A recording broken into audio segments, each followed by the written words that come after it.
नमस्कार दोस्तों, मैं हूं शिवानी दुबे और आप देख रहे हैं mirror of truth. Vasai Virar में चुनावी बिगुल बज चुका है और इसकी गूंज अब आने वाले 15 दिनों में हर गली कूचे में सुनाई देगी। ऐसे में नालासोपारा 132 विधानसभा के लोकप्रिय उम्मीदवार धनंजय गावड़े हमारे साथ मौजूद हैं। हम इनसे सीधे तौर पर बातचीत करेंगे और जानेंगे कि आखिर ये उम्मीदवारी लड़ने जो आए हैं, इसमें जनता के लिए इनके विकास के जो मुद्दे होंगे वो क्या क्या होंगे। सर, सबसे पहले नमस्कार।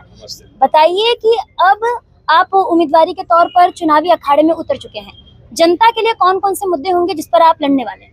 देखिए, जनता मूलभूत सुविधा न मिलने के कारण त्रस्त है। 35 सालों से यहाँ ना ट्रैफिक का नियोजन किया गया, ना अस्पताल बने, बड़े बड़े अस्पताल बने, ना स्कूल कॉलेज बने, ना यहाँ रोजगार की संधि उपलब्ध कराई गई युवाओं को। तो बहुत आप अगर देखेंगे कि गत 35 सालों में यहाँ पे कोई मल्टी स्पेशलिटी हॉस्पिटल नहीं हुआ।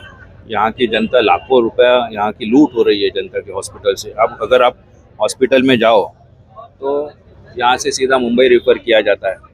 वही हालत आप शिक्षा क्षेत्र में देखोगे, एक भी नगर पालिका का स्कूल नहीं है।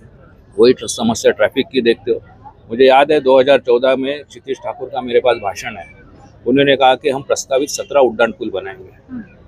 मैडम, 2014 से लेकर आज तक एक भी उड्डान पुल नहीं बना है। विरार का जो उड्डान पुल बना है उसको 10 साल लगे। नारंगी का जो बन रहा है उसको 7-8 साल हो गए। तो ये कनेक्टिविटी नहीं है। वापस हम हाईवे जो है, हमें हाईवे के लिए एक पैरेलल रास्ता चाहिए जो हम अपनी भाईंदर क्रिक के ऊपर से बना सकते थे। 35 सालों में इन्होंने सिर्फ मीटिंग की, कुछ हुआ नहीं। यही परिस्थिति युवाओं के रोजगार के बारे में। हमें युवाओं के रोजगार के लिए इन्होंने कभी सोचा नहीं। अगर आप सुबह की प्लेटफॉर्म की पोजीशन अवस्था देखो तो भयावह है। यहाँ की महिलाएं, यहाँ के युवा जिस ढंग से प्लेटफॉर्म पे जमते हैं, तो कभी कभी ऐसा लगता है कि अगर कुछ खुदा न खास्ता कुछ हुआ तो बहुत बड़ी भगदड़ होके कुछ ना कुछ हो सकता है। तो इसके लिए एक IT हब होना चाहिए था, MIDC की प्रोविजन होनी चाहिए थी। ये कहीं भी नहीं हुई। सर, 35 साल से सत्ता में है, उनका ये कहना है कि लगातार जो 35 साल से यहाँ की जनता उनको उनके विकास कार्यों के लिए ही चुन के लाती है, तो आप क्या कहेंगे? देखिए, 35 साल से ये इसलिए चुन के आ रहे हैं क्योंकि यहाँ सक्षम विरोधी नहीं थे। ये हमें मानना पड़ेगा, ये हमारा पराभव है। ये हम विरोधी है, हमारा पराभव है। मतलब आप कह रहे हैं कि जो विपक्ष था वो मजबूत नहीं था। विपक्ष बटा हुआ है, विपक्ष आज भी बटा हुआ है। कोई भी विपक्ष ठाकुर का डायरेक्ट नाम लेके उनका जो अपयश है वो गिनाने में आज भी सक्षम नहीं है।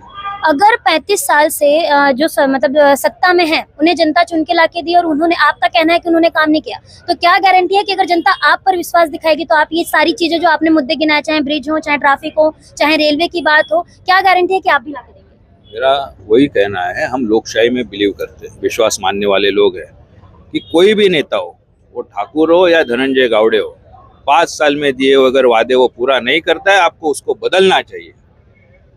तो अगर हमने भी अगर कल नहीं वादे पूरे किए, हमको बदल डालो। पर अगर जनता उनको चुन के लाके दे रही है तो कहीं ना कहीं ऐसा हो सकता है ना कि उन्होंने वादे पूरे किए होंगे, क्योंकि 35 साल से वो हैं। मैडम, आप मेरे साथ चलिए, उनका एक वादा पूरा हुआ, आप मुझे दिखाइए तो मैं भी मान लूँ। जनता उनको चुन के लाके दे रही है, इसके पीछे का कारण? मैंने बोला कि यहाँ पे सक्षम विरोधी नहीं है।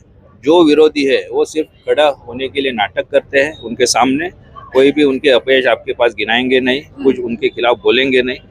तो लोगों के पास चारा नहीं। मैंने पहले भी भाषण में कहा था, यहाँ की जनता को एक नैराश्य आ चुका कि किसी के भी पास हम किसी के पीछे खड़े होते वो उसको सरेंडर हो जाते हैं। तो ये नैराश्य है लोगों का, ये निकलेगा।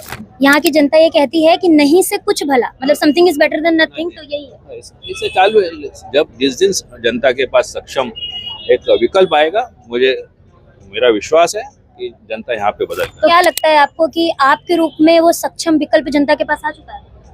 वो जनता तय करेगी, मैं कैसे तय करूँ?